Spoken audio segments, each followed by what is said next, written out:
ખેડૂત મિત્રો નમસ્કાર, હું મકવાણા સની તમારું સ્વાગત કરું છું આપણી બધાની યુટ્યુબ ચેનલ પર।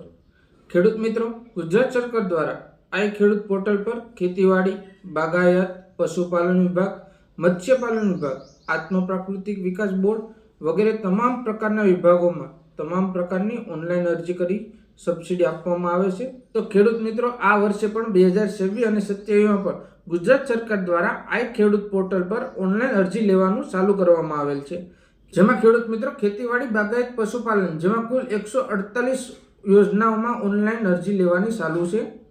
જેમાં આઈ ખેડૂત પોર્ટલ પર અરજી કરવા બાબતે કેટલીક મહત્વની બાબતો અને ઘણા લોકોના ખેડૂતોના પ્રશ્નો હતા તે પ્રશ્નોનું નિરાકરણ અને આપણી ચેનલમાં ઘણા બધા ખેડૂતોની કોમેન્ટો આવી હતી કે ફોર્મ નથી ભરાતું, પ્રિન્ટ નથી નીકળતી, સબમિટનો ઓપ્શન નથી આવતો।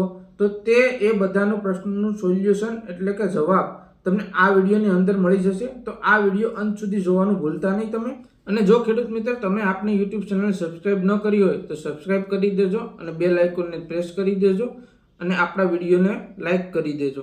અને તમે જો મારી વોટ્સએપ ચેનલને જોઈન ન કરી હોય તો ડિસ્ક્રિપ્શનની અંદર લિંક આપેલી છે, તેમાં જઈ લિંક ટચ કરશો એટલે વોટ્સએપ ચેનલ તમે જોઈન થઈ જશો।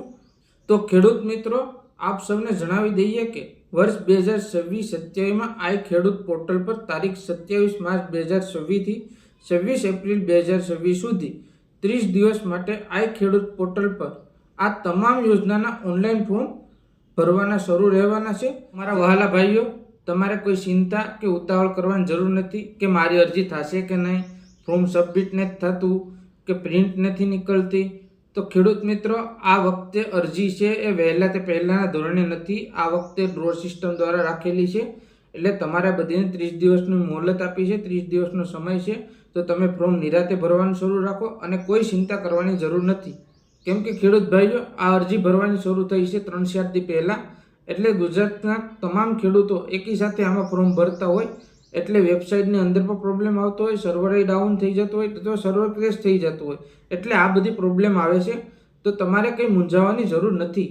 અને ખેડૂત ભાઈઓ, હું તમને જણાવી દઉં કે કોઈ પણ યોજનાનો લાભ લેવા માટે અરજી કરવી હોય તો તેનો બેસ્ટ સમય એટલે કે બેસ્ટ ટાઈમ છે એ વહેલી સવારે 6 થી 10 વાગ્યાનો છે અને રાતના 10 થી જ્યાં સુધી તમે જાગો એટલે રાતના 10 થી મોસ્ટલી 12 વાગ્યા સુધી, ત્યારે કોઈ આધાવિધા છે ને આધાવિધા લોકો ફોર્મ ન ભરતા હોય એટલે સર્વરમાં એક પ્રોબ્લેમ ન આવતો હોય અને વેબસાઇટ પર સ્મૂથલી એટલે વેબસાઇટ પર ફાસ્ટ ચાલતી હોય એટલે તમે સરળતાથી તેની અંદર ફોર્મ ભરી શકો। મોસ્ટલી મારા ખેડૂત ભાઈઓને જે પ્રશ્ન છે કે વેબસાઇટ ખુલતી નથી, પ્રિન્ટનો ઓપ્શન નથી આવતો, એ બધીનો સામનો તમને નહીં કરવો પડે એટલો, અને તમે કષ્ટ વિના અને ઉતાવળ કર્યા વિના અને ચિંતા કર્યા વિના તમે સરળતાથી આમાં ફોર્મ ભરી શકશો। અને ખેડૂત મિત્રો, તમારે આમની ચિંતા નથી કરવાની જરૂર, કેમ કે આ વખતે વહેલા તે પહેલાં ધોરણે નથી અને આ વખતે ડ્રો સિસ્ટમ છે, એટલે તમે ખોટી ઝડપ ના કરો અને ટેન્શન ના લો।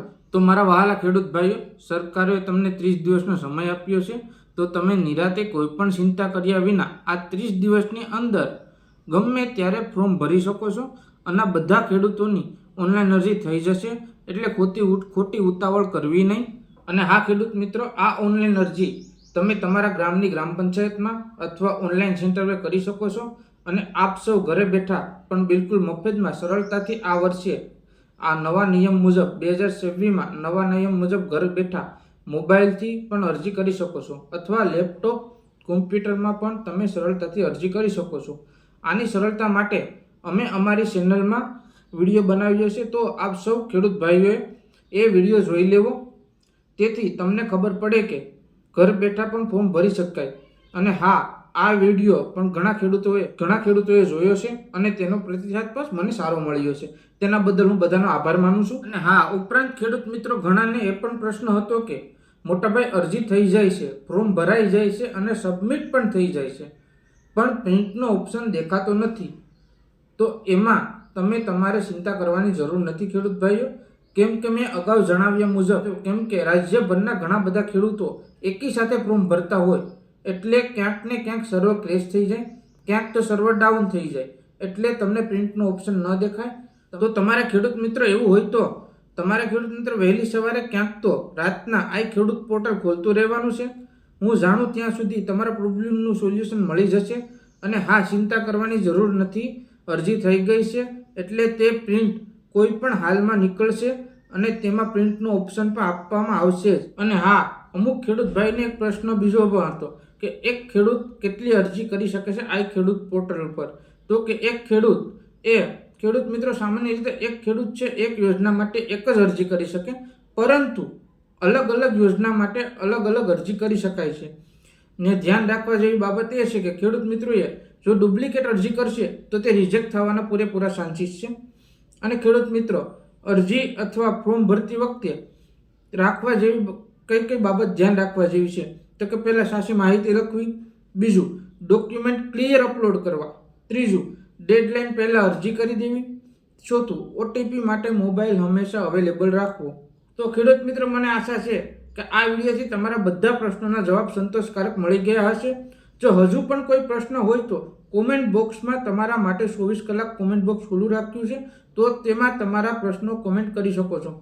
અને હા ખેડૂત મિત્રો, વિડીયોને લાઇક કરી દેજો, ચેનલને સબસ્ક્રાઇબ કરવાનું ભૂલતા નહીં. અને હવે આપણે મળશું આગામી વિડીયોમાં. ત્યાં સુધી બધાને જય જવાન, જય કિસાન, જય માતાજી.